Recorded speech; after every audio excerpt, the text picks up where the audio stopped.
నేను అది పాటించడం నేరమా? నేను అది అవలంబించడం నేరమా? అయ్యా, అందరూ మనం చేసినారు, అందరూ ఓట్లు వేసినారు కాబట్టి పార్టీకి ఇంత మెజారిటీ వచ్చింది. పార్టీని అన్నారంబా పోటీ చేస్తుందా, ఇంకెవరు చేస్తారనేది నాయకుడి ఇష్టం. నాయకుడి ఇష్ట ప్రకారం పోదాం. పార్టీని సంరక్షించుకోవాల్సిన బాధ్యత మనకు. దానికన్నా ముందు మనల్ని నమ్మి ఆదరించి ఓట్లు వేసినటువంటి వాళ్ళకి న్యాయం చేయలేకపోయినా అన్యాయం చేయకూడదు, వాళ్ళకి అవగౌరవాలు కాకూడదని చెప్పేసి మన ఒక పద్ధతిలో పోతే అది నేను చేసిన నేరమా? ప్రతి ఒక్కరు నన్నే మాట్లాడతారు. నేను ఏం తప్పు చేసినానని నన్ను ఇంత విమర్శిస్తాను. సరే, అయిపోయింది.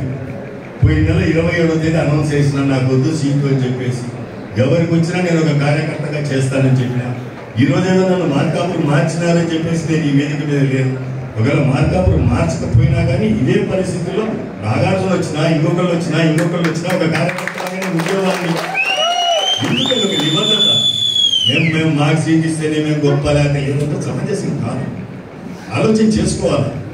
ఇలా అదే పార్టీతోటి, ఆ పార్టీ ఆశీస్సులతోటి, పార్టీ నాయకుల యొక్క సహకారంతో, ప్రజల యొక్క ఆశీస్సులతోటి మీరందరూ కూడా పదవులు పొందినారే.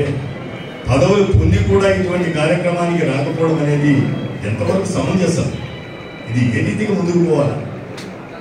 పార్టీని మీరు అలోపితం చేయాలన్నా వద్దా? నా మీద వ్యక్తిగతంగా మీకు ఏదన్నా మీకు నా మీద సదభిప్రాయం లేదు, వదిలేయండి. ఈరోజు నేను వదిలేసినాను కదా, నేను పక్కకు వచ్చినాను కదా.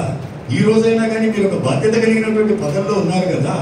ఆ బాధ్యత కలిగినటువంటి పదవుల్లో ఉన్నటువంటి మీరు మీ భుజస్కంధాల మీద వేసుకొని కొత్తగా మనకు వస్తున్నటువంటి నాయకుడిని స్వాగతించి పార్టీ గెలుపు కోసం, నాయకుడి గెలుపు కోసం అధినాయకుడు ఇచ్చినటువంటి ఆదేశాలను మనం పాటించాలన్నా వద్దా?